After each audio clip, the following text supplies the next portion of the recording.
You ready? 3, Yep. 2, 1. All right, guys, welcome back to another episode of the Atheniano Show. I'm joined here with Filip Karaivanov. And we do many things on this show, but one of the things that we tend to do regularly, or that has become regular, is reading an analysis of the Gospels, and in particular, the Gospel of Matthew. So, Philip has been on for 3 of them now? Think so, yeah. Yeah, 3 of them. And we're going to start today with Matthew chapter 21 and hopefully finish it. We may not get to it. We may have to split it up into 2, but that is the goal.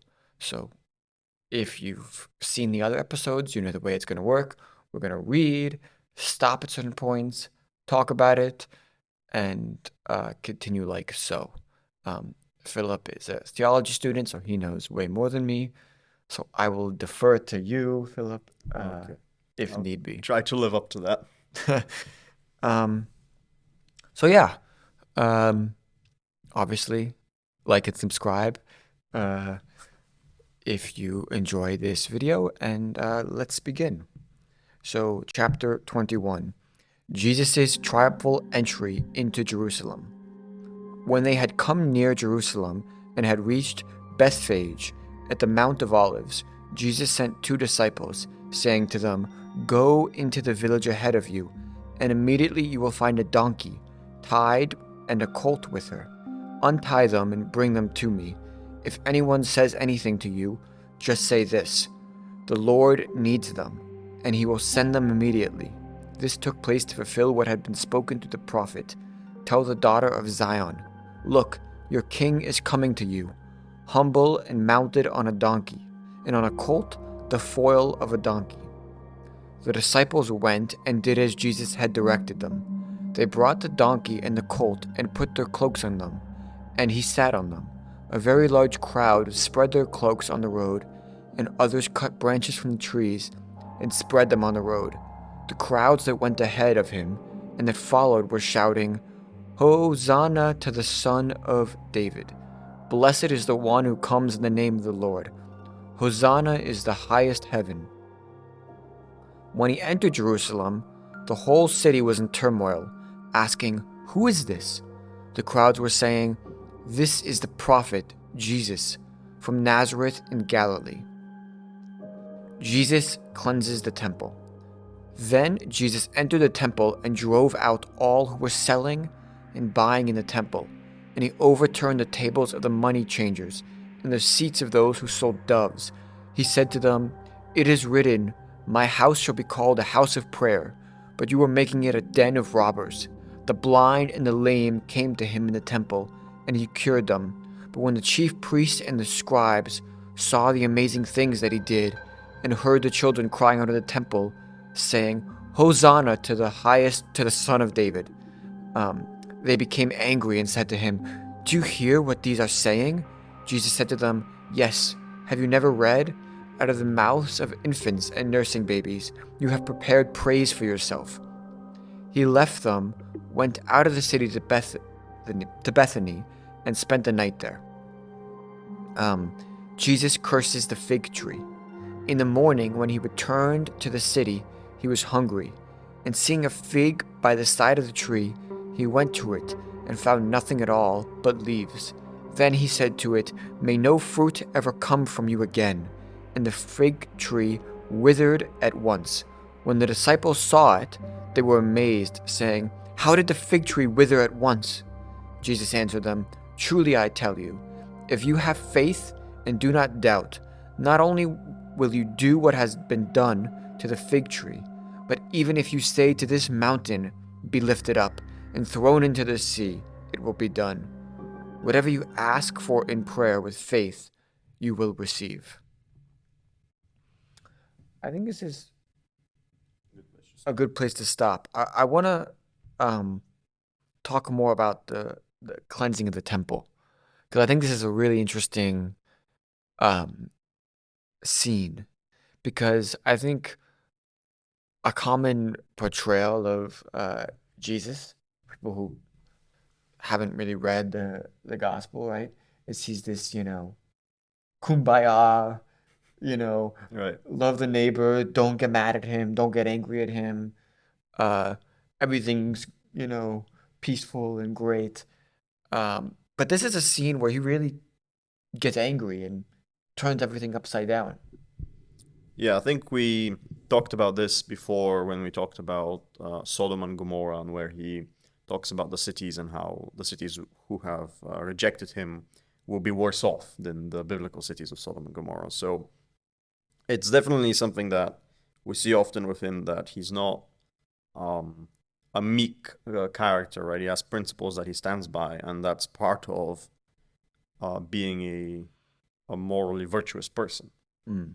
So I think that's what we see here. And it's interesting that he says, so the idea that the temple is for prayer, right? That's what I noted. So it's about looking up, it's about looking to the divine, and it's not about looking down to our earthly means and our earthly possessions, right? So that's why he's saying this is not the proper place to be dealing with money, right? To be dealing with our own interests. This is a place to look higher up, right? So everything has its proper place, and then at the center of the religion is, right, the temple, and then the proper place for the temple is actually to look up. And in the Jewish tradition, there's actually an even more central place, which is the holiest of holies, right? The center of the room where God resides, right? Where he is more present than not.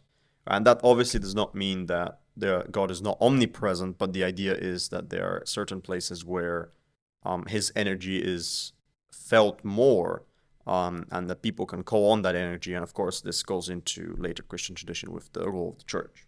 Mm. I also think it's quite interesting. I don't know what your translation says, but for me, it says that it's Jesus cleanses the temple, right?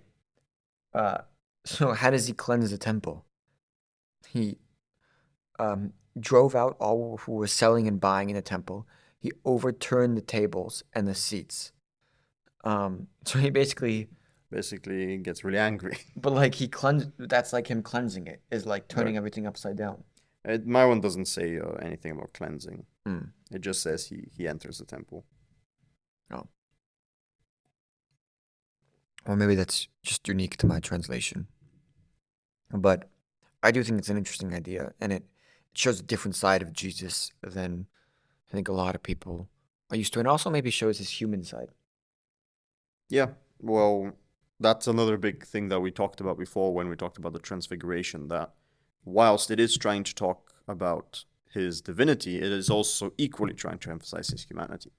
But yeah, I think here we have a classic case of what we'd call like righteous wrath, right? That these things at their proper place, and this goes back to what we said about proper place, right? So everything has its own proper place. So like anger, for example, and wrath obviously has been treated as a sinful thing in the church, but it's related to when it's being used, right? So this is the proper place to be angry, right? Is when people are doing something unjust, right? So that's when you actually should be angry.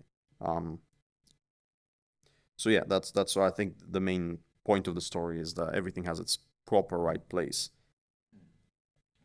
I did want to mention just that we do have again this continuance, so everything's connected. We have the talk about the Old Testament and how Jesus is fulfilling the Old Testament prophecy, like we mentioned at the beginning, to do with the Matthew Gospel, that it's directed towards the Jewish audience. Good point. And then we also have children again, which we talked about Yes, before. that is true. These themes you see keep on coming back. Yeah, for sure. I mean, even like the very beginning of Matthew is directly about Jesus fulfilling the prophecy with the lineage. So spot on there. All right, should we continue? Yeah. Okay. The authority of Jesus questioned. When he entered the temple, the chief priests and the elders of the people came to him as he was teaching and said, "By what authority are you doing these things? And who gave you this authority?" And Jesus said to them, "I will also ask you one question if you tell me the answer. Then I will also tell you by what authority I do these things."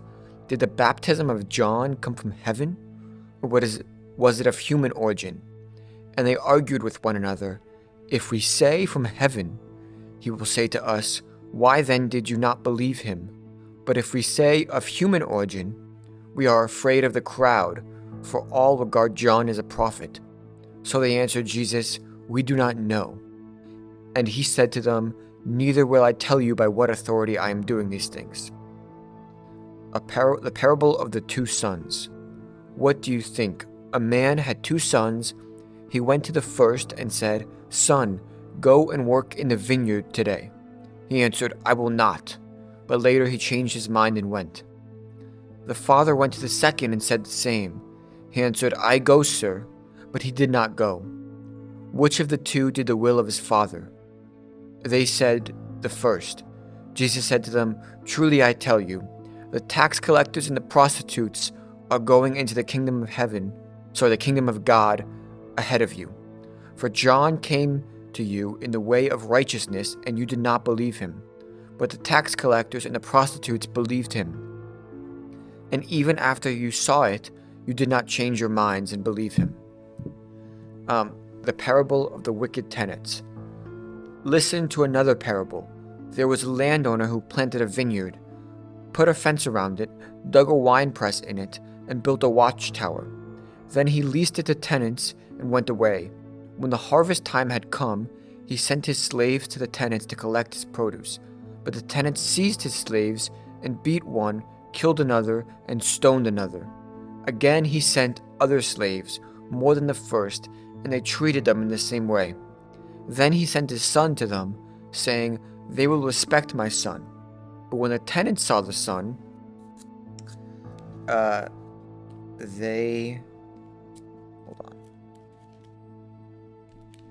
when the tenants saw the son, they said to themselves, this is the heir. Come, let us kill him and get his inheritance. So they seized him and threw him out of the vineyard and killed him. Now when the owner of the vineyard comes, what will he do to those tenants?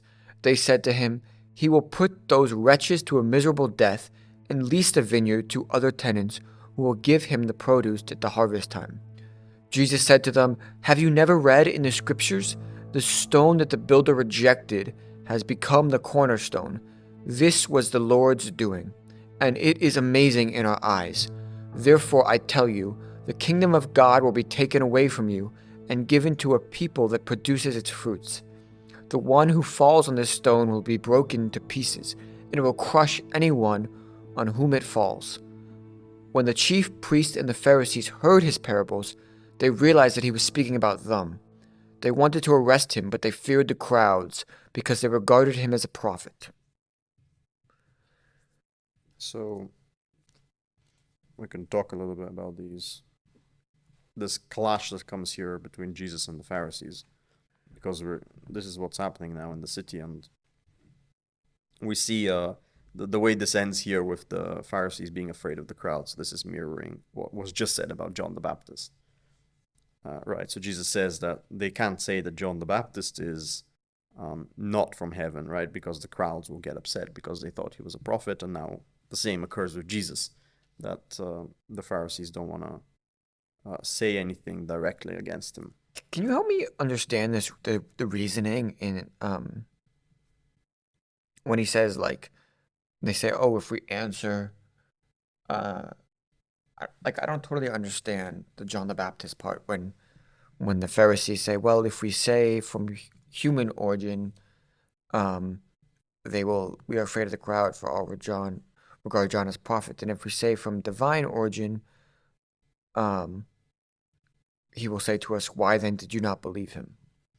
So the way I see it here is that Jesus is kind of showing his cleverness, because I don't remember if it's before or after, but there is this moment where the Pharisees try and trap him in a similar rhetorical dilemma where they set up two alternatives, both are not good for him, and then he gets out of that rhetorical dilemma by giving a third original answer, which is normally how you get out of these dilemmas. Mm-hmm. And I think here is just showing that he can basically do the same thing as them, and be just as good as rhetoric as them, Mhm. because he stumps them, basically. He puts them in a dilemma, and then apparently they didn't have an answer for this, right? They didn't have any way of getting out of it, because it would just have like bad repercussions for them. So I think this is just mainly showing the skill and ability of Jesus to, as an orator and as someone who can actually Mhm. defend his position. I see. And what about the parable of the tenants? Do you have anything to say? Well, the main thing I took from this is it's a prediction of what's going to happen later in the gospel with the death of Jesus, right? So we're continuing seeing throughout his life him predicting what's going to happen at the end, which is going to make what's going to happen in the end more forceful for the disciples, because they have seen him have foresight of what's going to happen. Mm. So who is who is like who are the Pharisees in this parable? Do you think? Is it the tenants? Yeah, they're the ones who act against the son, right? That's sent. So it's interesting because you have this idea that the tenants, so the tenants, or like he sends his son first, and then the idea is that the son would be the one that's going to be respected and honored, but then actually the opposite happens, because he becomes the biggest target, right? So we see here this idea that when you're the highest thing, you're also the biggest target, right? So Yeah. this, everybody knows this, obviously, but it's interesting because a lot of people are naive about that, and they think that, well, why don't you just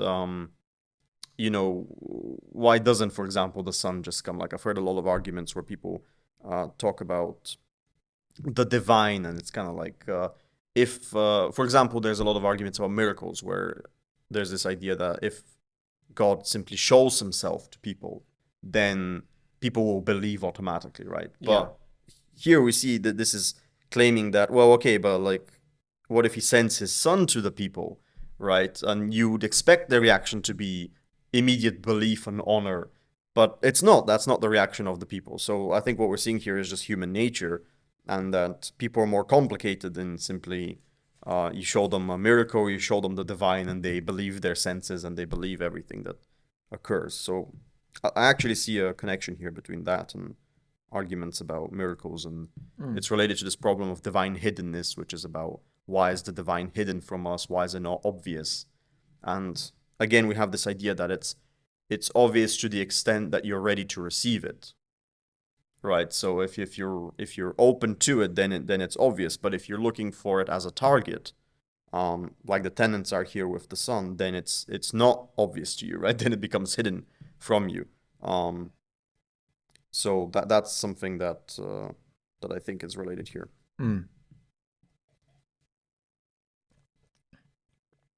Interesting. And that's also related to the previous conversation we had about, I think it was in the last podcast, where we were talking about the Pharisees always asking for a sign of authority from Jesus, and him never giving it to them. So there we have the divine hiddenness immediately present, right? Where like, and we see that he can do the miracles, right? So it's really weird, and it's also put in a way where they question his authority almost always right after he does a miracle. And even here, we just had the fig tree, Right. and then right afterwards they question his authority again, right? So just now he did something to show his believers his power, his divinity, right? And then he says that if you believe in me, you could even move mountains. And then the Pharisees come over and they're like, "Can you just show us something little?" And then he's like, "No," right? And then he traps them in this dilemma. So I think this is basically an answer to, why is the divine hidden, and basically that's it, because it's not deserving of observation from everyone, right? It's something like that. And we see here that even though that's true, there's also this idea that the sun still comes to be observed by everyone, right? So even despite better knowledge and knowing that it's going to become a target, he still comes, and then obviously he becomes a target because the reaction is not what we would expect. Of course, the divine knows what the reaction will be, but a lot of people think no, the reaction should be honoring the son because this is the highest offering that we have, and then we see that the reaction is not that. The reaction is actually, if this is the highest offering we have, then we can punish the person by taking out the highest offering. Yeah. Right. So it's just the, I don't know how to describe, what's the word I'm looking for here for human nature. The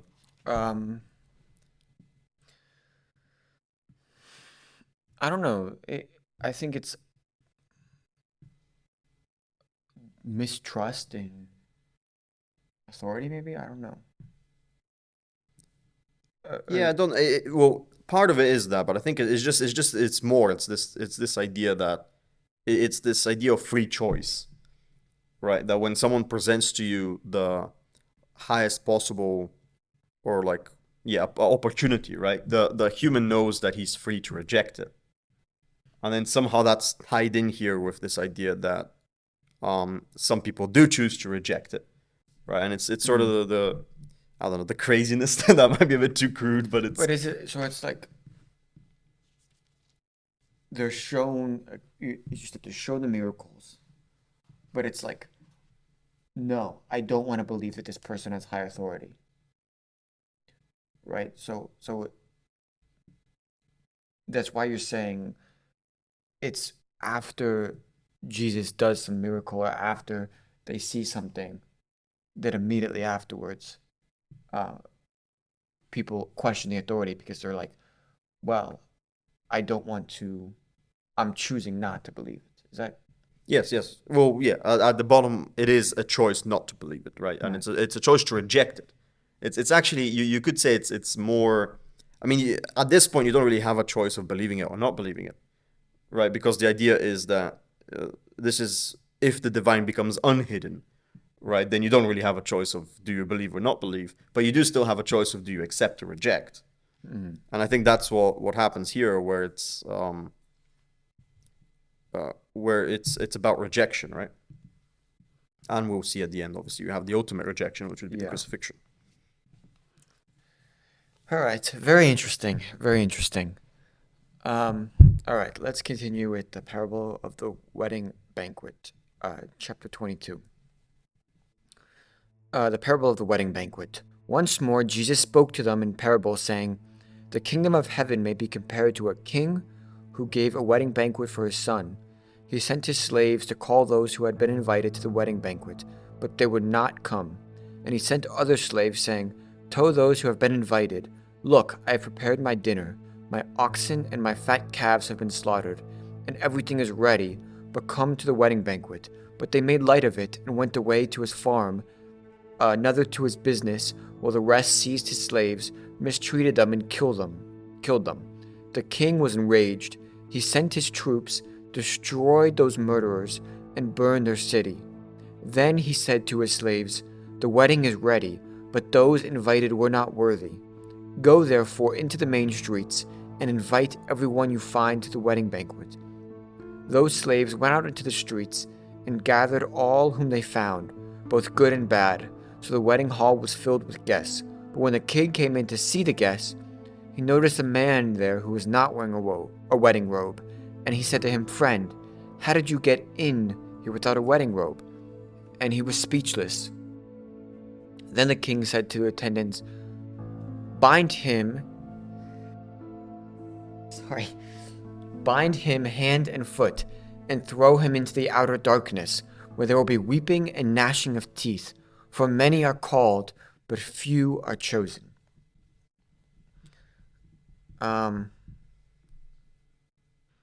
Okay, hold on. How does this wedding robe tie into the banquet? So is the idea that if you have to have a wedding robe, you have to be given a wedding robe to come to the banquet? Sorry, what's this about? When he says, and when he sees the guy who's without a wedding robe, Oh, you mean the story about the? yeah, and he's like, Oh, how did he yeah. get in without the wedding robe? So is the idea that they went out and gave a bunch of people the wedding robes, and you can only get into the wedding banquet if you had a wedding robe, and this guy came in who didn't have a wedding robe. So I think what's happening here is that the initial people he invites is probably Israel or the Pharisees, Right. right, who reject him. And then he sends out to everyone. So that would be the Gentiles also included. This is the commission that's going to happen at the end Right. for everyone. And then the person who comes in without the robe would be the person who hasn't well, here we might get a bit technical if we say like deified himself, but we mean the person who hasn't prepared himself, let's say, for the kingdom of heaven. So that would be the person who well, here there's a lot of different ways you can talk about salvation, but it's the person who hasn't basically attended to his own salvation. So that's he's Right. unprepared for the kingdom, and that's why It's interesting too because it's a king who gives a wedding banquet for his son, right. Oh yeah, obviously, and then the son is obviously the and everybody Jesus, and right, everybody and coming so in, coming to the wedding of the son is the idea of coming into the kingdom of Jesus, right, right? and the Pharisees obviously choose again as you're talking about they reject the invitation. Right, and the idea is that Jesus has that line where he says that you come to the kingdom of heaven only through me, you come to the Father only through me, right? So this is the idea here that again, it's the reason there is a kingdom of heaven, the reason there is a wedding in the first place is because the son is getting married, right? If the son is not getting married, then there wouldn't be a wedding. So again, it's if Jesus didn't come in the flesh, right, then there wouldn't be a kingdom of heaven. And it's also interesting that it's a wedding because the church fathers talk about the church being the bride of Christ, right? So here we have the kingdom of heaven is Christ, and then his people, which would be the church, right, the followers of Christ. In other words, the Christians, right?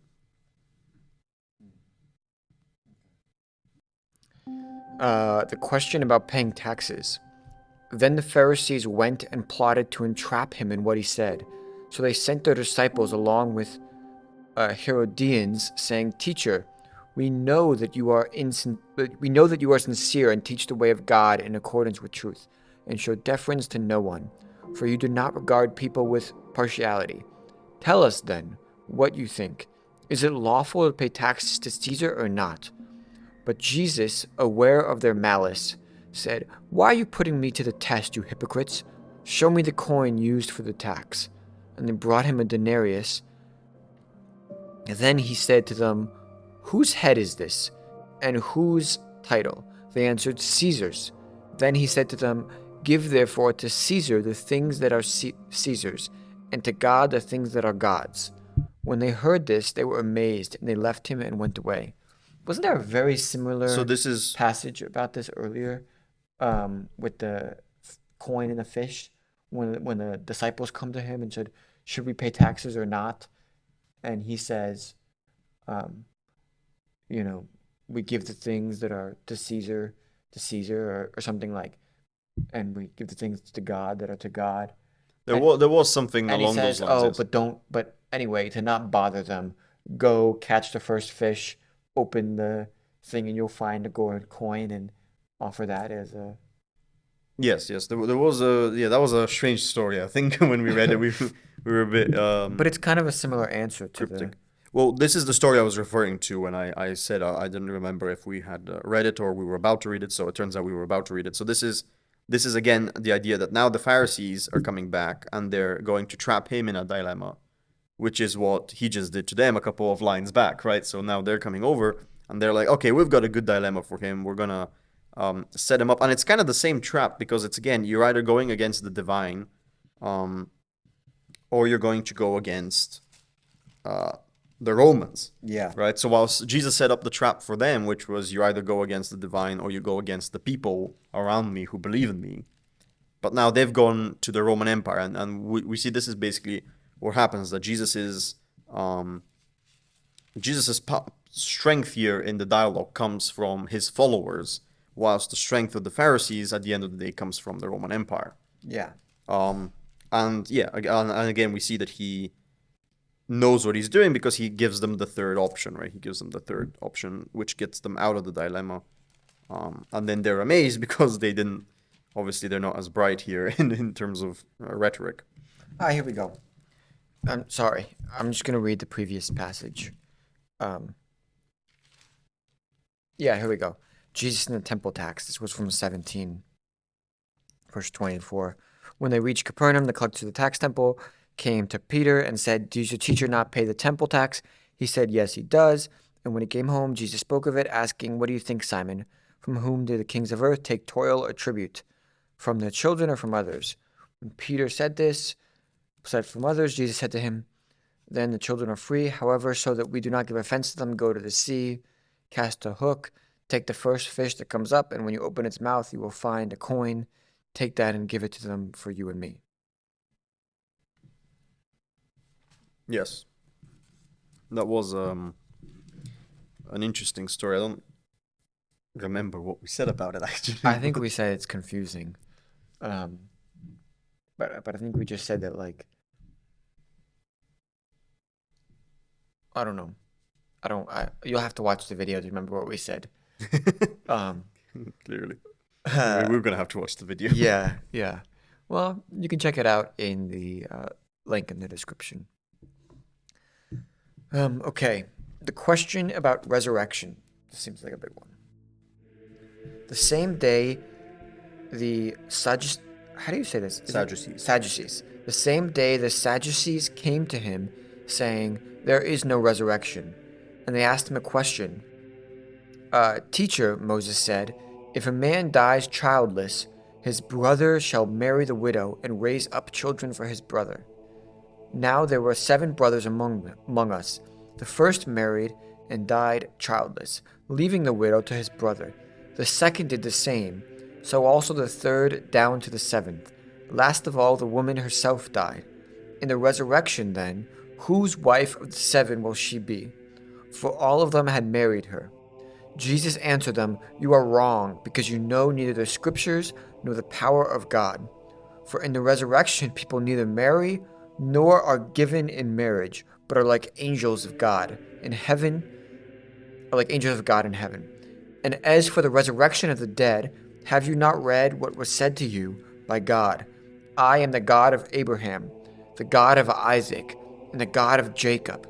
He is God not of the dead, but of the living." And when the crowds heard it, they were astounded at his teaching. The greatest commandment.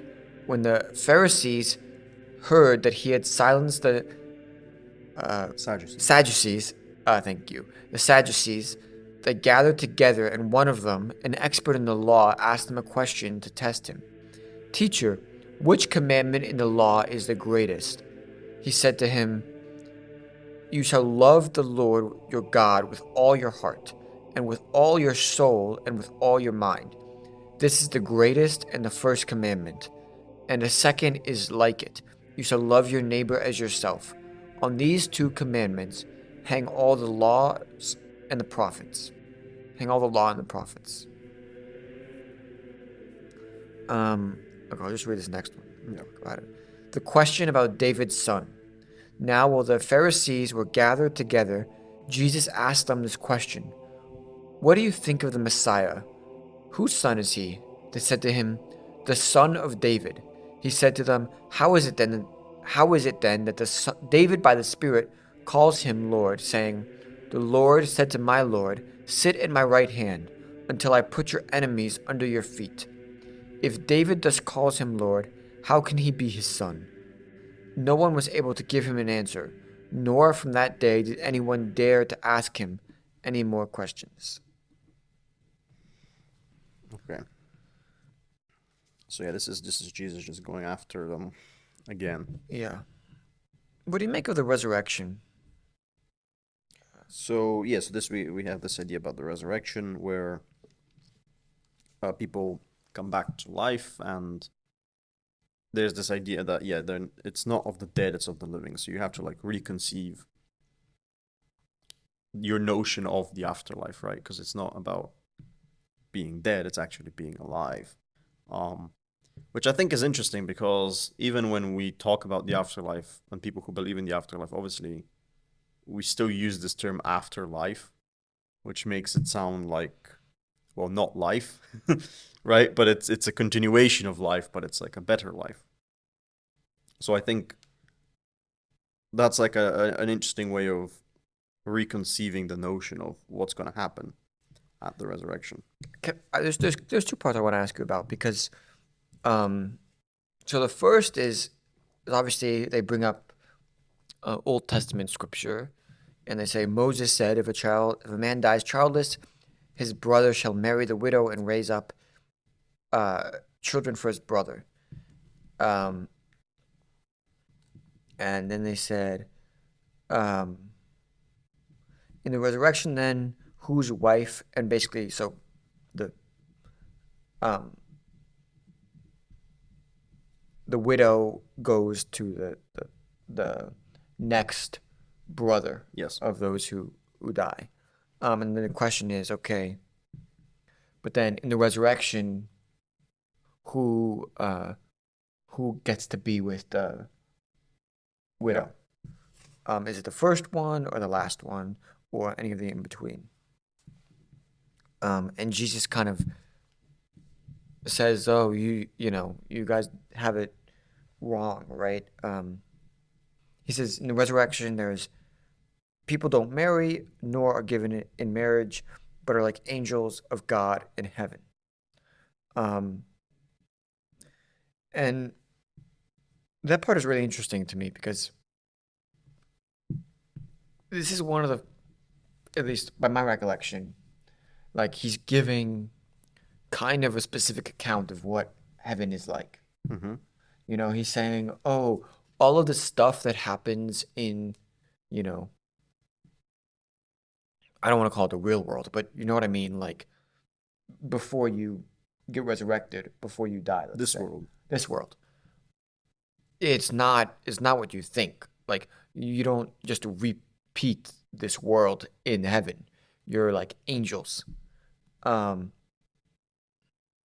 and so it opens the door to a much more, um, I guess, abstract.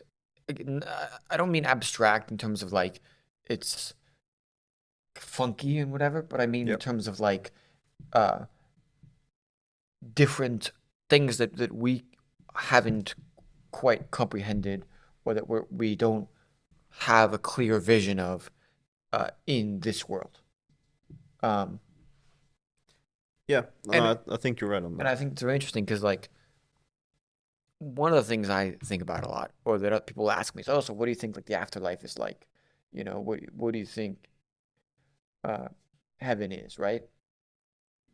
And from this, it kind of seems like, oh, maybe what the right answer is we're not like supposed to really know, right? Or there's nothing that you can like say, oh, and I think this is maybe what separates Christianity from some other religions where like, you know, I'm no expert in Islam, but I know that like when you die, right, if you're good, you're supposed to get 72, 73 virgins or something like that. I'm not an expert on Islam It's something like that. There's like a fixed thing, but here it's like, again, I'm not an Islamic scholar. Do not quote me on that. I could be totally wrong, but this is this like abstract notion of what heaven is, and I think that's really interesting. So I think you're right, and I think you're right, especially on the point that this is actually not about us getting knowledge about heaven. And I think there is a lot of things in Christianity which are left up to mystery, and the exact nature of heaven is one of them. And at first reading, you might be thinking this passage is going to tell us something about heaven, but I think it's more to do with again this idea between the Mosaic tradition, the Mosaic tradition, and about what was left from the Old Testament and how we're going to move into the New Testament. Because again, we're talking about here the law here that Moses is talking about is to do with practical matters. It's to do with this world, right? In other words, whilst they're also asking a question about heaven, and the question now is appropriate because, again, like you said, abstract, maybe I would call it idyllic, right? We're talking about the ideal world here, and the practical matters are no longer applicable to that ideal world. So actually what Jesus responds, in essence, is that the question has lost its meaning, because the question has to do with this world. It's got to do with practical matters. It doesn't have to do with heaven. And marriage itself is also, again, marriage is a sacrament that occurs on this world, right? It's in the church, and it's part of the sacraments like baptism, for example. And obviously, in the kingdom of God, like we could ask, well, would baptism occur in the kingdom of God? Well, presumably no, right? Because this is a sacrament that's to do with our current situation, and then once we get to the kingdom of God, then people would either experience it as heaven, right, or it would be hell. So I think that's the idea here, that I think you touched on exactly what the idea is, which is basically this is more about the transition from the practical this world to the idyllic next world, and how that transition is to be attained, and what it means to be attained, and how many things we need to reprioritize, because it turns out, and the reason why we need to reprioritize them, and why this was right in the past and it's no longer right by the time of Jesus, is of course because he's about to be crucified and then resurrected, and he's going to restore the human nature. So that's why the whole story is going to undergo a change at this point. And that's why he's talking about this and saying that you don't understand, because things are going to now be more about the, as you said, abstract, but it's more about the ideal situation. So Yeah. so then, given that, given what we just said, what do you then make of the next part? As for the resurrection of the dead, have you not read what was said to you by God? I am the God of Abraham, the God of Isaac, and the God of Jacob. He is God not of the dead, but of the living. So this is what I mentioned again. This is part of, it's a reconception. That's what he's doing here. He's saying we should reconceive all our notions that we've had before, because things are about to change, right? So the resurrection is to do with the restoration of humanity, and that will have this effect that when we are considering the afterlife, it's to do with life. It's not to do with death. And I think we still conceive of the afterlife as to do with death, because we're still really only thinking about the death part. If we're being honest, right? A lot of people, that's how they conceive it, because you have life, then you have death, and then the afterlife is, well, afterlife, right? It doesn't quite sound like great life, but So when he says resurrection of the dead, and then he says, "Have you not read? He is God not of the dead, but of the living." He's kind of saying, like, stop thinking about it as like, you know, you this is the phase of life when you're dead. yeah, You know, um, this is still living, just in a different capacity, right. Well, in a better capacity. better capacity. Well, for some, put it that way, but Yeah. Well, interesting. Interesting. Okay. are we gonna mention something about the commandments, the greatest commandment? To love God with all your heart. Yeah, so it's interesting that a lot of people know about the second one, which is to do with reciprocity, right? It's to do with being treated the same way you want other people to treat you.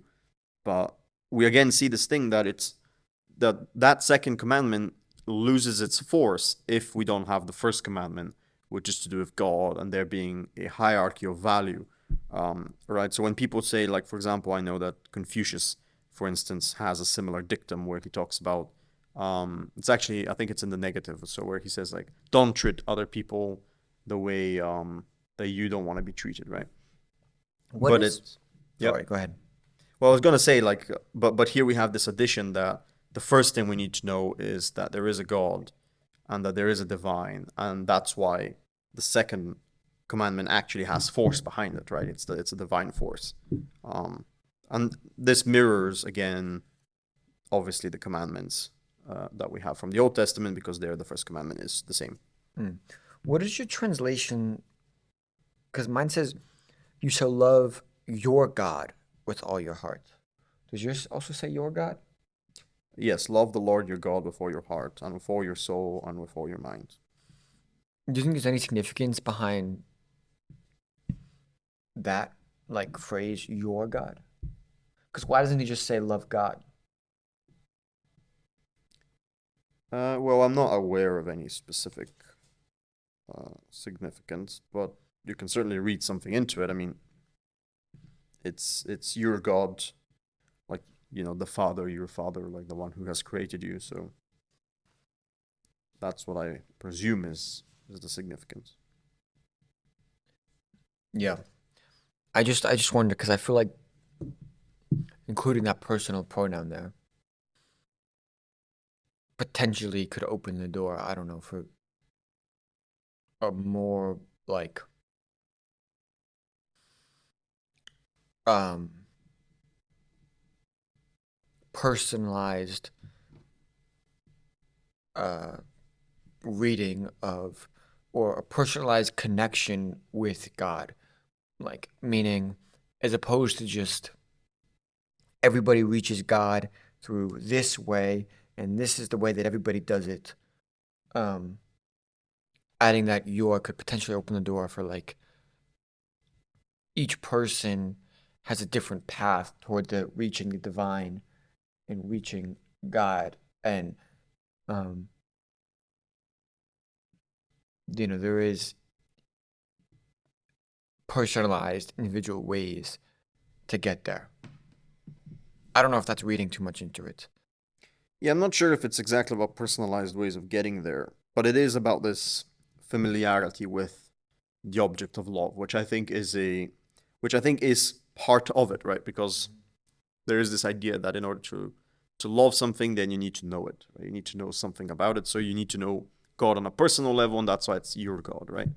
And I don't know. To me, it reads more like a familial relation. You'd say like love your child or love your father, right? Yeah. So that maybe that's why it's there. Um, this is a long passage. 23. Jesus denounces scribes and Pharisees. All right, bear with us.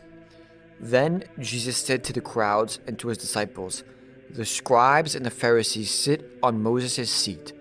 Therefore, do whatever they teach you and follow it. But do not do as they do, for they do not practice what they teach. They tie up heavy burdens hard to bear and lay them onto the shoulders of others, but they themselves are unwilling to lift a finger to move them. They do all their deeds to be seen by others, for they make their phylacteries broad and their fringes long. They love to have their place of honor at banquets and the best seats in the synagogues, and to be greeted with respect in the marketplaces, and to have people call them rabbi. But you are not to be called rabbi, for you have one teacher, and you are all brothers and sisters, and no one your father on earth. For you have one Father, and the one in heaven. Nor are you to be called instructors, for you have one instructor, the Messiah. The greatest among you will be your servant. All who exalt themselves will be humbled, and all who humble themselves will be exalted. But woe to you, scribes and Pharisees, hypocrites! For you lock people out of the kingdom of heaven, for you do not go in yourselves, and when others are going in, you stop them. Woe to you, scribes and Pharisees, hypocrites! For you cross sea and land to make a single convert, and you make the new convert twice as much a child of hell as yourselves. Woe to you, blind guides, who say, "Whoever swears by the sanctuary is bound by nothing, but whoever swears by the gold of the sanctuary is bound by the oath." You blind fools, for which is greater, the gold of the sanctuary that has made the gold sacred? And you say, "Whoever swears by the altar is bound by nothing, but whoever swears by the gift that is on the altar is bound by the oath." How blind are you? For which is greater, the gift or the altar that makes the gift sacred? So whoever swears by the altar swears by it and by everything on it, and whoever swears by the sanctuary swears by it and by the one who dwells in it, and whoever swears by heaven swears by the throne of God and by the one who is seated upon it. Woe to you, scribes and Pharisees, for the teeth, mint, dill, and cumin have neglected the weightier matters of the law, justice and mercy and faith. It is these you ought to have practiced without neglecting the others. You blind guides, you strain out of a gnat, but swallow a camel. Woe to you, scribes and Pharisees, hypocrites, for you clean the outside of the cup and of the plate, but inside they are full of greed and self-indulgence. You blind Pharisee, first clean the inside of the cup and of the plate, so that the outside also may become clean. Woe to you, scribes and Pharisees, hypocrites, for you are like whitewashed tombs, which on the outside look beautiful, but inside are full of bones of the dead and of all kinds of uncleanliness. So you are also on the outside look righteous to others, but inside you are full of hypocrisy and lawlessness. Woe to you, scribes and Pharisees, hypocrites, for you build tombs of the prophets and decorate the graves of the righteous. And you say, if we had lived in the days of our ancestors, we would not have taken part with them in shedding the blood of the prophets. Thus you testify against yourselves that you are the descendants of those who murdered the prophets. Fill up the measure of your ancestors. You snakes, you brood of vipers, how can you escape the judgment of hell? For this reason I send you prophets, sages, and scribes, some of whom you will kill and crucify, some you will flog in your synagogues, and pursue from town to town, so that upon you may come all the righteous blood shed on earth, from the blood of the righteous Abel to the blood of Zechariah, son of Barachiah, who you murdered between the sanctuary and the altar. Truly I tell you, all this will come upon this generation. The lament of Jerusalem. Jerusalem, Jerusalem, the city that kills the prophets and stones those who are all sent to it. How often I have decided to gather your children together, as a hen gathers her brood under her wings. You were not willing. See, your house is left to you, for I tell you, you will not see me again until you say, blessed is the one who comes in the name of the Lord. Whew. Yeah, that's a doozy to get through. By the way, the word in the beginning, what was it? The phylacteries. Phylacteries. I have no idea what that means. Yeah. I don't know either. I think I've heard it somewhere, but clearly don't use it enough to know what it means. Okay, well, there's a lot to get through here. Right at the beginning, we have this interesting verse where he talks about the role of tradition again, and he says that you must obey them because they sit in Moses' seat, but you should not imitate them. Right. So I think this is like an interesting idea where he's been trying to keep this balance, and this is what I've maintained throughout our talks about the Matthew Gospel, is that he's trying to keep this balance between the having respect for the tradition and obviously talking about all the good things that come from it, but then because of the change and also because they're not really living up to the tradition that they're espousing, right? So that's why I think it's an oversimplification to say that Jesus is against tradition as a whole, and he just says you should figure things out completely on your own, because I don't think that's what he is saying. And like we said before, a lot of the times he refutes the Pharisees by quoting tradition. Right. And the whole first gospel here of Matthew is to do with tradition, right? So I don't think that's the right reading. And this, again, you see right before he goes into this big condemnation of the Pharisees, right? And what they have done with the tradition. He sets this up as it's not the problem of the tradition, it's the problem of the Pharisees, right? So he sets it up right off on the outset, and then he goes into talking about their problems. And I think the main thing that he talks about is exactly, it's in an individual, it's the fact that, yes, they're doing the things that tradition says, but they're not doing them for the right reasons, right? So it's to do with exaltation of themselves, and it's not to do with humbling. And this is another thing that I think a lot of people, when they read this, they're like, oh, so he's saying that there's no points of authority, right? Nobody can have authority. But that's not really what he's saying, because what he's saying is the problem is that the people who have authority at that time are the people who they're in love with their authority and they're exalting themselves and they like being called rabbi, right? But they're not humbling themselves. So he's not saying that people are not higher, because a lot of the times he does say that, even when he talks about children, right? He says because the children are humble, then he's like they have a higher place, right? When he talks about their innocence. So obviously there's a hierarchy here of divinity, right? And some people are more humble and some people are better in that sense than others. But here what he's saying is the problem is not the hierarchy. The problem is why they think they're higher than other people, right? they are in love with their statute, right? So it's not to do with the kingdom of heaven anymore. It's actually to do with the kingdom of earth, because they've come down to our kingdom and now they're talking about being higher up in our world, which, as we see, Jesus multiple times says is not the equivalent of being higher up in the next world, right? Mm-hmm. So is this kind of why he says, when he says, "For you clean the outside of the cup, but inside they're full of greed and self-indulgence"? Is this like, that they're in love with the idea of showing, the shiny cup and the Right. plate, right? They're in love with their authority and um, acting like they're doing all these traditions and that they have such this authority. But if you look on the inside, you look at like what the truth is, they're not doing any of these things. Exactly, yes. So the main thing he's accusing them of throughout the whole gospel is hypocrisy. And again, like I said, hypocrisy can only be maintained if they're saying something right and then they're doing something wrong. So that means they have to be saying something right in the first place, right? And that would be the tradition.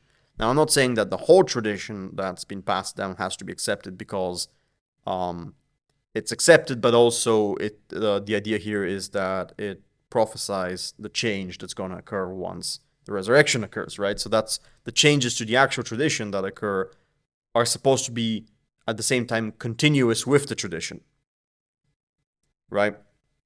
But here he's saying that their problem is different. Their problem is that they're being hypocritical, so they're not even maintaining the tradition which they claim to be maintaining. And yes, it will be equivalent to it's not about rejecting the whole cup, right? It's about filling it with the correct liquid, right? That's the idea. And they're hollow, right? They haven't really they don't really they haven't really filled themselves up with the divine. Let's put it that way. And it's just kind of a similar line when he says, um, for whoever swears by the altar is bound by nothing, Mm-hmm. but whoever swears by the gift that is on the altar is bound by the oath. For which is greater, the gift or the altar that makes the gift sacred? Sacred, yeah. Um, whoever swears by the altar swears by it and everything on it. So again, we have this idea of reconceptualizing and reprioritizing. That's his main focus here, is that everything is basically everything's been turned upside down, and he's coming and saying, well, what the priority is, it's I don't remember if this was a metaphor in the Bible, but it's the fount of the water, right? It's where it's the source of the water. That's what's good, and not that which you clean with the water. Right? Let's put it another way. That's another metaphor. So it's Mm-hmm. not about the thing that is sacred is the thing that's obviously it's the thing that carries sacredness with it. It's intrinsic to it, and um, it's not the things that become sacred in virtue of it, right? So how does that relate to the altar thing? It's So it's the altar. That's where it is. And then obviously once you look towards the altar, you also look towards the divine, right? So he's asking us so to it's the pull back. so he's saying it's the altar that's sacred, and not necessarily the gift. Right, Temple. exactly, yeah. Because he talks about the gold here, and he says, "Woe to you, blind guides! You say, if anyone swears by the temple, it means nothing. But if anyone swears by the gold of the temple, he is bound by his oath." So that's what they say. Right. And then he says, "You blind fools, which is greater, the gold or the temple that makes the gold sacred?" Right. Right, and that's what I mean. That it's again we have this prioritization of the place where the right things happen, right? The temple and again this actually refers back to when he was getting angry with the money changers, right? Because we have this idea that you have the gold and you have all these things which are supposed to point you to the direction of the divine, right? It's like we put them there so we know that this is a sacred place, but they're not the things that are sacred, right? They're only sacred in virtue of the place and at the end of the day in virtue of the divine which is present there. Mm. That's interesting. So again, I think it's about reprioritizing what we value. And then towards the end, we have this idea where, which I think is very interesting as well, where he talks about how he will continue sending righteous people, basically, and you will continue to kill them. That's interesting. Right, and you will continue to do so. So it's kind of like you get what you want. That's right? very interesting. Yeah, it is very interesting, and it's this idea that it's like be careful what you wish for, but like in the extreme sense, because it's you want this, but he's basically threatening them with it by saying, well, you're gonna have it, but it doesn't sound good for them, right? Obviously, if you read it at first, you're thinking, well, this doesn't seem very good. I mean, the good people are gonna be getting killed, and then the bad people are the ones doing the killing, right? So it seems like they're winning out, but obviously, the underlying message is they're continually losing. Right. That's the problem. And then that's the whole idea that it's not to do with this world, it's to do with the next world. And this is actually, I think, related to an Exodus where we talk about the Pharaoh and his heart being hardened. It's this idea that God kind of allows people to exercise their free will even when it's really bad, right? Just as he does when it's really good. Yeah. So he's allowing them to exercise it, and he's giving them, well, the means in terms of like we're in this world with each other, right? So he's giving them the means to do it, and then you basically get what you want at the end. But the problem is the entire time, he's basically saying you shouldn't want that. So it's not like they're not achieving what they want. Like obviously, the bad people are achieving what they want, but the problem is that it's not the best thing that you could want. Yeah. So they're actually getting a pretty bad deal here, but in their mind, they're getting a good deal. I love just this lament over Jerusalem, Jerusalem, the city that kills the prophets and stone that are sent to it. Basically talking about like how, Jerusalem is like a cursed city. I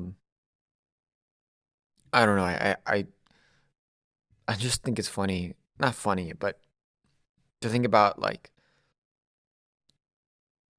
if you look at history and the amount of bloodshed that has been gone on because of Jerusalem, I think it's this particular passage is quite prophetic in that sense. Yeah, and it's interesting that it has been placed at such high regards, considering here he basically says that it is abandoned. And again, we need to talk about, obviously, again, omnipresence is not negated by these ideas. It's that the divine is hyper-present in some areas, right? And obviously we know from the tradition that in Jerusalem, it's hyper-present. But now we see that it's no longer going to be hyper-present there. And that's what he sees here, because he says, you will not see me again until you say, blessed is he who comes in the name of the Lord, right? So that would be referring to himself, I presume. So the idea here is that, and this later on, Paul talks about this in his letters again, to do with the question of what is the Jewish relation now to God, right? What's the relation? And basically the answer is the relation is through Jesus, right? Like for everyone else. It's not through a city, through a place. Right. It's been abandoned. You've now been invited to the wedding, right? And the wedding is between the church and Christ, the church that's established by Christ, right? So it's no longer just the city. It's not Jerusalem is not the one who's getting married to the Son, right? It's the church of Christ. So that's what happens here at the end. Could you imagine what better place we'd be in today if more people embraced that? Which one? The whole thing? Well, yes, but I just mean specifically the Jerusalem stuff. Yeah, well, like I said, from a historical point of view, it is interesting. But even, not to bring this to what's happening today. But No, yeah, it has a like that's what I mentioned. It's interesting the importance that's placed on the city and why it's placed there. yeah. Okay. Um, the destruction of the temple foretold. Chapter 24. As Jesus came out of the temple and was going away, his disciples came to point out to him the buildings of the temple. Then he asked them, "You see all these, do you not? Truly I tell you, not one stone will be left here upon another. All will be thrown down." Signs of the end of the age. When he was sitting on the Mount of Olives,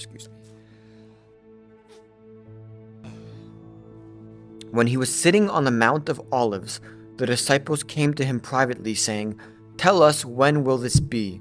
And what will be the sign of your coming and of the end of the age?" Jesus answered them, "Beware that no one leads you astray, for many will come in my name, saying, 'I am the Messiah,' and they will lead many astray. And you will hear of many wars and rumors of wars. See that you are not alarmed, for this must take place, but the end is not yet. For nations will rise against nation, and kingdom against kingdom, and there will be famines and earthquakes in various places. All this is but the beginning of the birth pangs." I don't know what pangs means. It's like before giving birth. Oh, okay. Like women have like contractions, basically. Persecutions foretold. Then they will hand you over to be tortured and will put you to death, and you will be hated by all nations because of my name. Then many will fall away, and they will betray one another and hate one another, and many false prophets will arise and lead many astray. And because of the increase of lawlessness, the love of many will grow cold, but the one who endures to the end will be saved. And this good news of the kingdom will be proclaimed throughout the world as a testimony to all the nations, and the end will come. The desolating sacrilege. So when you see the desolating sacrilege spoken of by the prophet Daniel, standing in the holy place, let the reader understand. Then those in Judea must flee to the mountains. The one on the housetop must not go down to take things from the house. The one in the field must not turn back to get a coat. Woe to those who are pregnant and to those who are nursing infants in those days. Pray that your flight may not be in winter or on a Sabbath, for at that time there will be great suffering, such as has not been from the beginning of the world until now, and never will be. And if those days had not been cut short, no one will be saved. For the sake of the elect, those days will be cut short. Then if anyone says to you, 'Look, here is the Messiah,' or 'There is he,' do not believe it, for false messiahs and false prophets will appear and produce great signs and wonders to lead astray, if possible, even the elect. Take note, I have told you beforehand. So if they say to you, 'Look, he is in the wilderness,' do not go out. If they say, 'Look, he is in the inner rooms,' do not believe it. For as the lightning comes from the east and flashes as far as the west, so will be the coming of the Son of Man. Wherever the corpse is, there the eagles will gather." The coming of the Son of Man.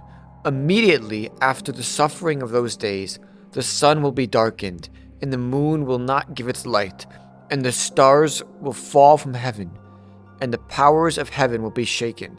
Then the sign of the Son of Man will appear in heaven, and then all the tribes of the earth will mourn, and they will see the Son of Man coming on the clouds of heaven with power and great glory.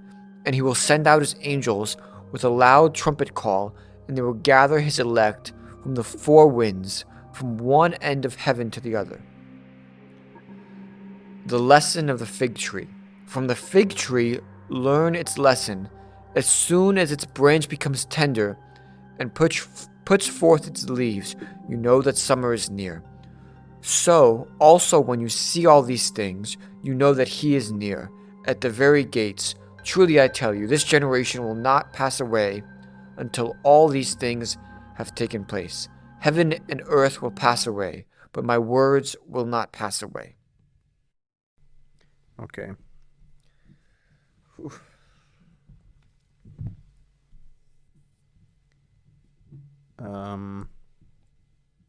Where do we begin?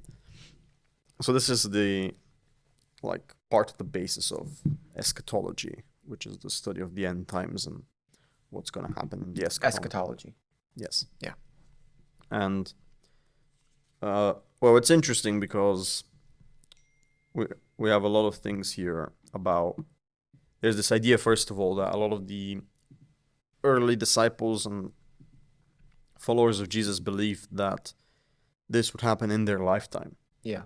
And it's interesting because he does say at the end there, you will not pass away. But of course, up until now, we have been talking about this idea of death being strange because the afterlife is one of the living.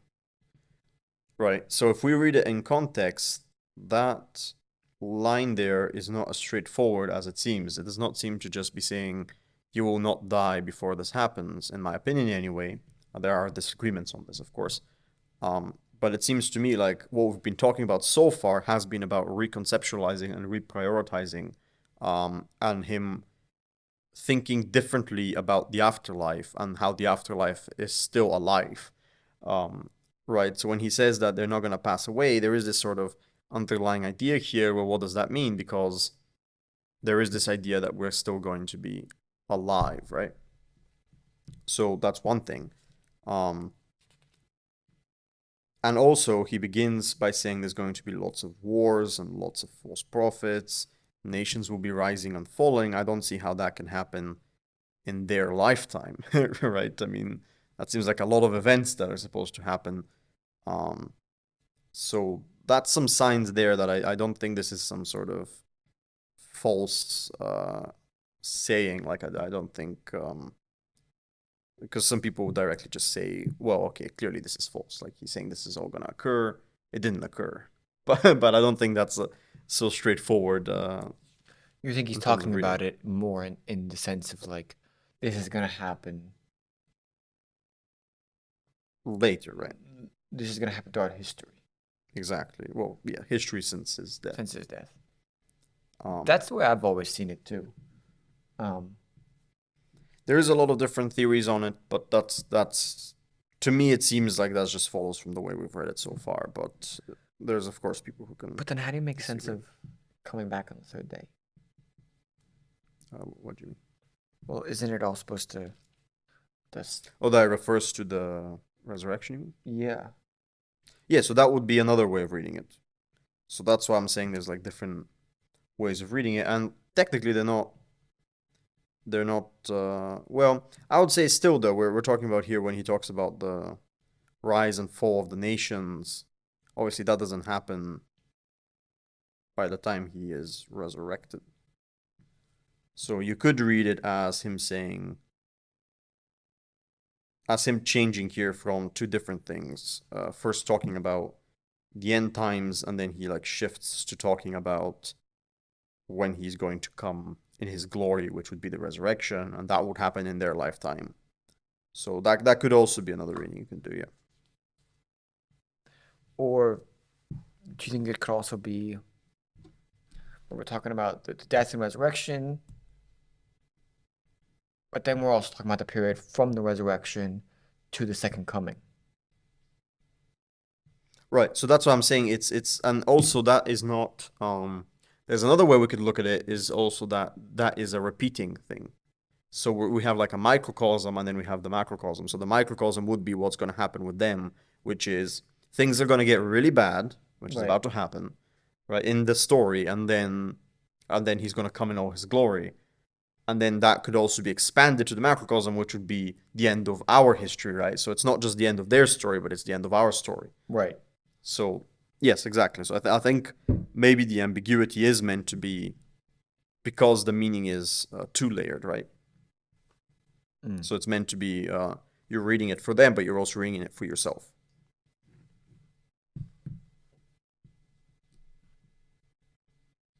Yeah. Because he does, again, he talks about like my words will never pass away, right? So there's these things where he's referring obviously to events after his death and resurrection, but also it seems to be foreshadowing his death and resurrection, right? And I think the foreshadowing is kind of highlighted in this lesson from the fig tree passage where he says, the fig tree learned its lessons. As soon as its branch becomes tender and puts forth its leaves, foreshadowing that summer is near. So also when you see all these things, you know that here he is near at the very gates. So again, same way that the fig tree foreshadows summer is coming. These things happening foreshadow. Or were you talking about him foreshadowing that these events will occur in the future?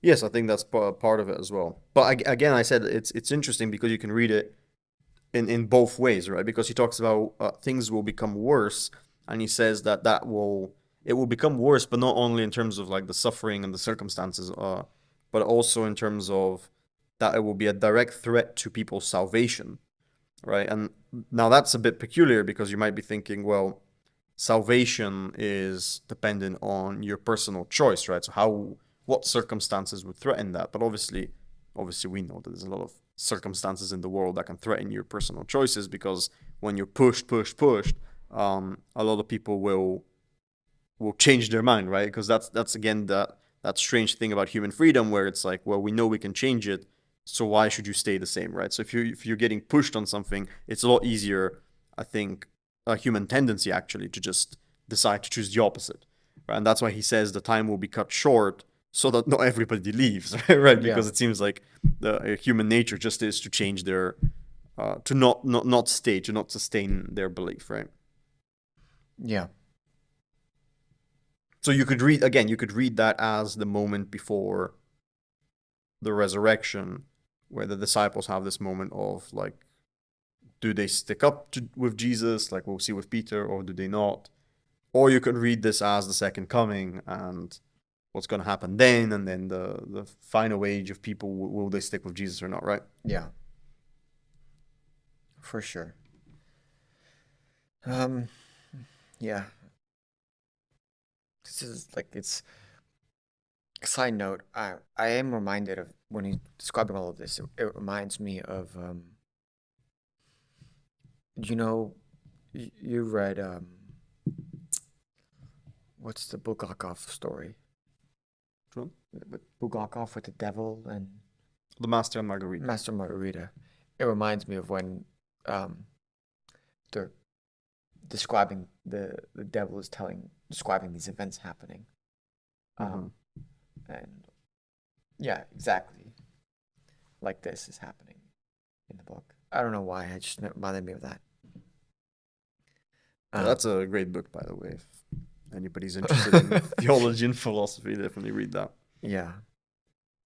Anyway, that was partly a ploy to buy me some time some breath before I read this next part. But okay. The necessity for watchfulness. But about that day and hour no one knows, neither the angels of heaven nor the Son, but only the Father. For as the days of Noah were, so will be the coming of the Son of Man. For as in the days before the flood, they were eating and drinking, marrying and giving in marriage, until the day Noah entered the ark, and they knew nothing until the flood came and swept them all away. So too will be the coming of the Son of Man. Then two will be in the field, one will be taken and one will be left. Two women will be grinding meal together, one will be taken and one will be left. Keep away, therefore, for you do not know on what day your Lord is coming. But understand this: if the owner of the house had known in what part of the night the thief was coming, he would have stayed awake and would not have let his house be broken into. And therefore you must also be ready, for the Son of Man is coming in an hour you do not expect. The faithful or the unfaithful slave? Who then is the faithful and wise slave whom his master has put in charge of his household to give the other slaves their allowance of food at the proper time? Blessed is that slave whom his master will find at work when he arrives. Truly I tell you, he will put that one in charge of all his possessions. But if that wicked slave says to himself, "My master is delayed," and begins to beat his fellow slaves, and eats and drinks with his drunkards, the master of that slave will come on a day when he does not expect him, and at an hour that he does not know. He will cut him in pieces and put him with the hypocrites, where there will be weeping and gnashing of teeth. So this is interesting because both of these passages just highlight that what's interesting is, so before it's kind of saying like, oh, you're gonna, all these things foreshadow it's coming. Yep. Right? And then here it's like, this is how it will happen. Be constantly, well, but this part, the need for watchfulness in the faithful and unfaithful slave parable is like, you cannot, do all these bad things, but then like put on the performance for when you think it's going to happen. Because it's going to happen when you least expect it. So prepare yourselves at all times. So, yeah, this reminds me of the philosopher Montaigne. He talks about how if you want to act well, in one of his essays, he says that you should imagine that there's always some being that's watching you.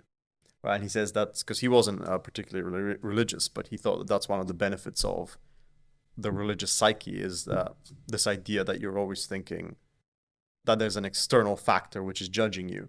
And it's interesting because, in a sense, there is, because, people have a conscience, right? And it's always telling them what they should do and what they shouldn't do, right? But it's interesting, actually, most of the time it tells them what they shouldn't do. But but it's interesting because the way you can ignore it is by saying, well, that's part of me, and then I'm up and against it, right? So I can decide what to do. But if you actually extract it out and you say it's like another person, like you imagine it's someone else watching you do it, right, and they're judging you on it, and then you're like, oh, well, wait a second, like it suddenly feels much more bad when you do it, right? And I think that's just because it's more practical, right? It's a practical method. With the Montaigne reference, you just reminded me of Santa Claus. Okay, how is this gonna go? Because it's like, he sees you when you're sleeping. Okay, yeah. He knows when you're awake. He knows if you've been bad or good. So be good for goodness sake. Yeah, I could have gone with the Santa reference, but I chose the Montaigne one just for the matter. You bring the sophistication, and I'm bringing the lowering it. No, but it's the same idea. Yeah, exactly. You have this constant. And who is that for? It's obviously for the children. And why is it there? To make them behave well, right? So it's exactly the same idea here. He's saying we should behave well because you never know when the second coming will come. And yeah, it's very practical in terms of actually getting people to think about who they want to be when they're going to be judged in the ultimate sense of the word, right? Yeah. Okay. So, are we continuing here? Sure. We've got Parable of 10 Bridesmaids. We could take a break if you want. You want to take a break at 26? The plot to kill Jesus. Okay. Yeah. All right. The Parable of the 10 Bridesmaids. Then the kingdom of heaven will be like this. 10 young women took their lamps and went to meet the bridegroom. 5 of them were foolish, and 5 were wise. When the foolish took their lamps, they took no oil with them, but the wise took flasks of oil with their lamps. As the bridegroom was delayed, all of them became drowsy and slept. But at midnight there was a shout, "Look, here is the bridegroom, come out to meet him." Then all those young women got up and trimmed their lamps. The foolish said to the wise, "Give us some of your oil, for our lamps are going out." But the wise replied, "No, there will not be enough for you and for us. You had better go to the dealers and buy some for yourselves." But when they went to buy it, the bridegroom came, and those who were ready with him into the wedding banquet, and the door was shut. And those who were ready went with him into the wedding banquet, and the door was shut. Later the other young woman came, also saying, "Lord, Lord, open to us." But he replied, "Truly I tell you, I do not know you. Keep awake, and therefore you know neither the day nor the hour."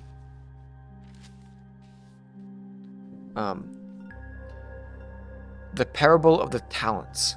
For it is as if a man going on a journey summoned his slaves and entrusted property to them. To one he gave 5 talents, to another 2, and to another 1, to each according to his ability. Then he went away. At once the one who had received the 5 talents went off and traded with them, and made 5 more talents. In the same way the one who had the 2 talents made 2 more talents. But the one who had received the 1 talent went off and dug a hole in the ground, and hid his master's money. After a long time the master of those slaves came and settled accounts with them. Then the one who had received the 5 talents came forward, bringing 5 more talents, saying, "Master, you handed over to me 5 talents. See, I have made 5 more talents." His master said to him, "Well done, good and trustworthy slave. You have been trustworthy in a few things. I will put you in charge of many things. Enter into the joy of your master." As the one with the 2 talents also came forward, saying, "Master, you handed over to me 2 talents. See, I have made 2 more talents." His master said to him, "Well done, good and trustworthy slave. You have been trustworthy in a few things. I will put you in charge of many things. Enter into the joy of your master." Then the one who had received the 1 talent also came forward, saying, "Master, I knew you were a harsh man, reaping what you did not sow, and gathering what you did not scatter. So I was afraid and went and hid your talent in the ground. Here you have what is yours." But his master replied, "You wicked and lazy slave, you knew, did you, that I reap where I did not sow, and gather what I did not scatter? Then you ought to have invested my money with the bankers, and on my return I would have received what was my own with interest. So take the talent from him and give it to the one with the 10 talents. For to all those who have, more will be given, and those who have in abundance.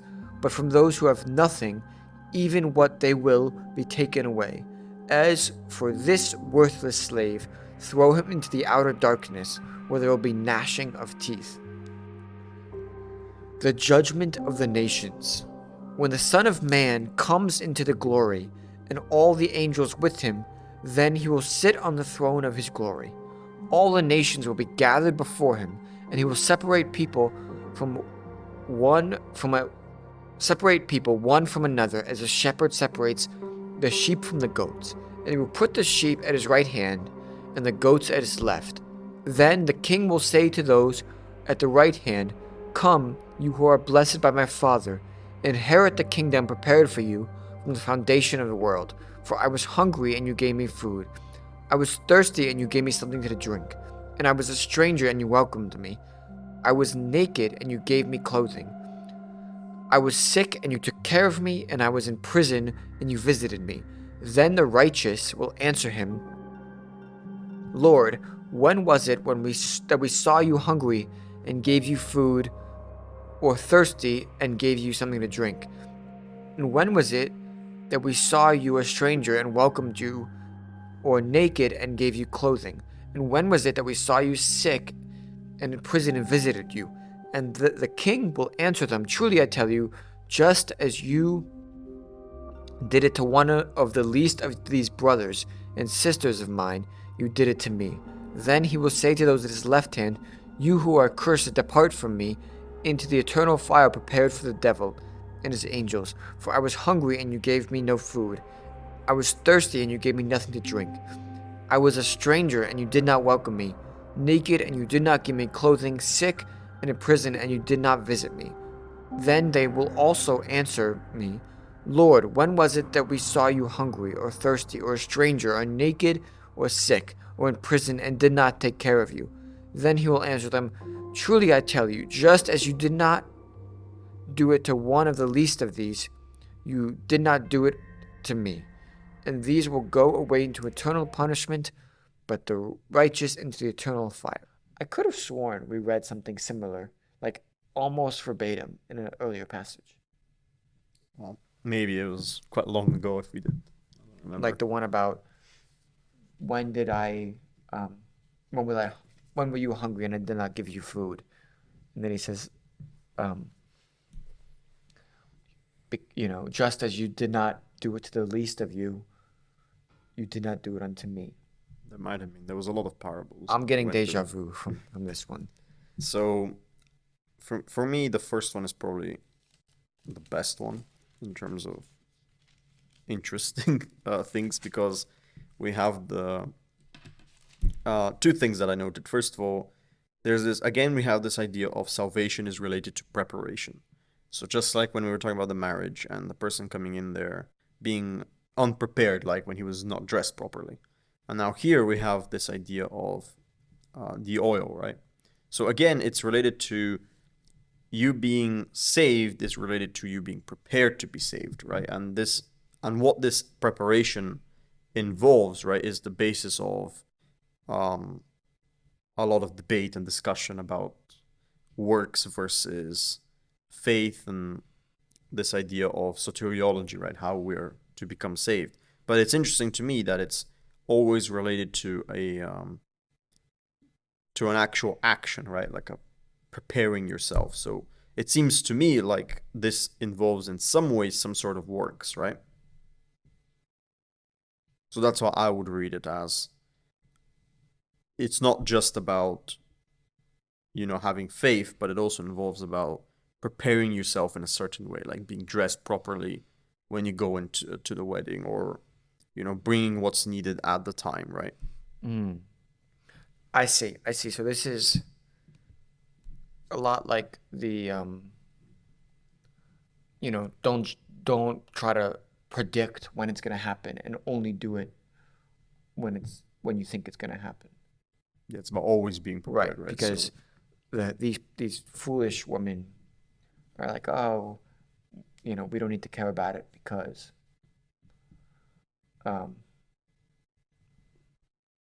well, they don't take oil with them, and they don't think about it. Right, and then when he does come, they are willing to go with him, but the problem is they're not prepared to go with him.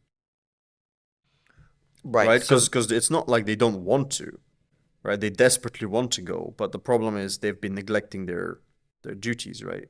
And again, it's like neglecting their duties towards what? Well, we see that at the end when they show up and he says, "I don't know you." Right? So they're neglecting their duties to know God, right? To know the divine. That's what's being neglected by them. Right. So he actually goes a little bit out of the story here at the end, because at first it's about the oil and the candles and all that, and then when he gets to the end, he says like, no, the actual problem is like you don't know him. That's the problem. Right. So here he's going out of the parable, because obviously in the parable the other 5 women would also not know him because they just met him, but obviously the idea is that the preparation is getting to know him, right? In the real world. So that's what I think is interesting here, that it does involve something like where you need to be prepared. It's not just about when he comes, you're like, oh yes, I want to go. It's like, well, yes, but if you really, put it into it, you would have prepared yourself, right? Yeah. Also, just side note, outside of the theological stuff, I think this is good advice generally in life. Is like,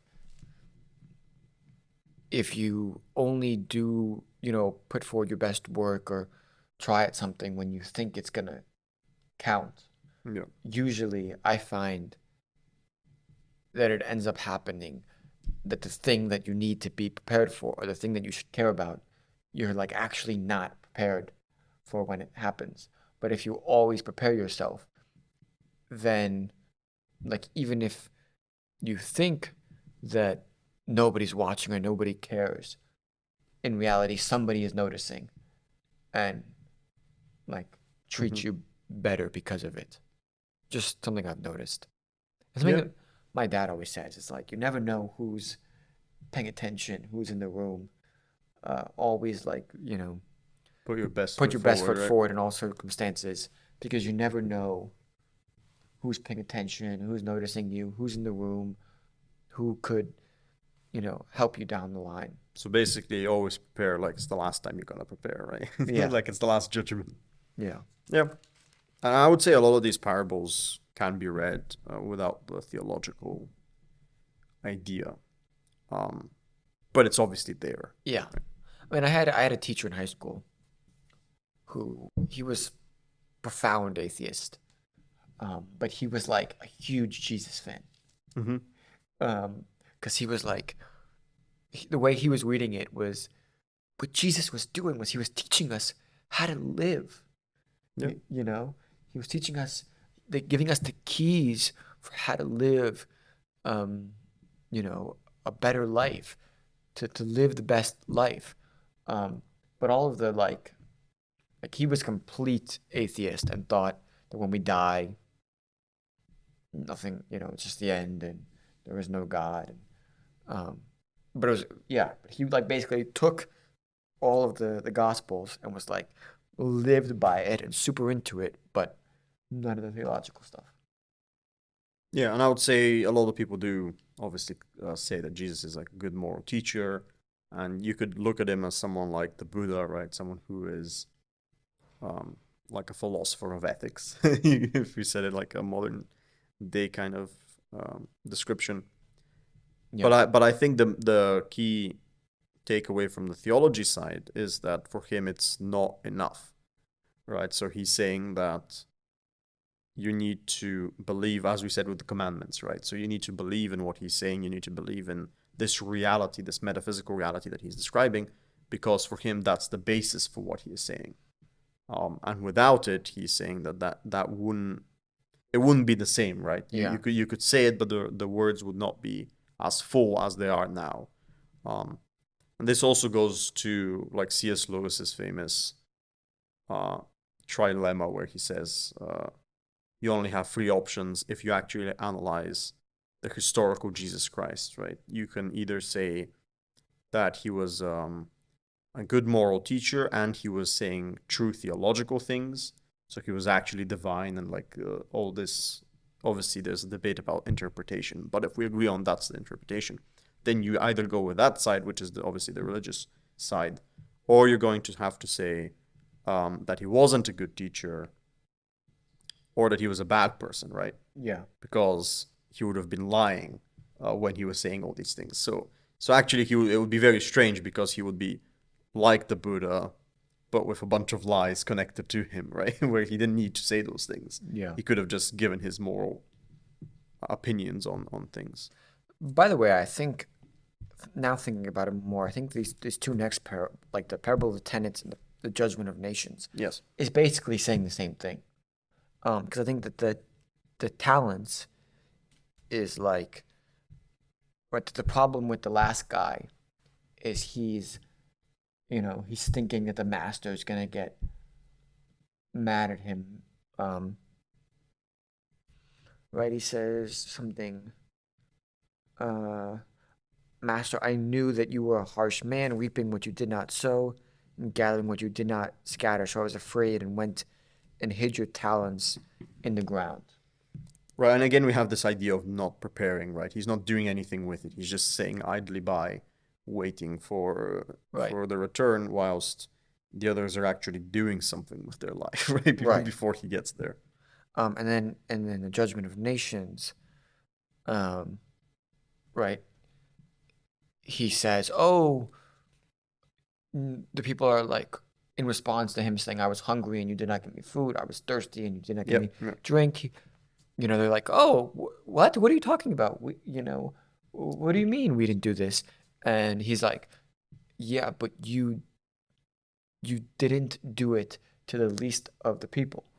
Right? You're right. And it's exactly the same thing where the problem is they don't know him. Right. So again, it's like, and you see that because they question it. They're like, "Well, how didn't we help you?" Because again, it's like waiting for, I'll be good on that day where it matters. Right. But it's like, but every day matters. Of course, if you come, then we'll give you food. And it's like, no, Right, right. but you you didn't do it in all of these instances. So you didn't actually do it. And the Like, exact same thing happens with the story of the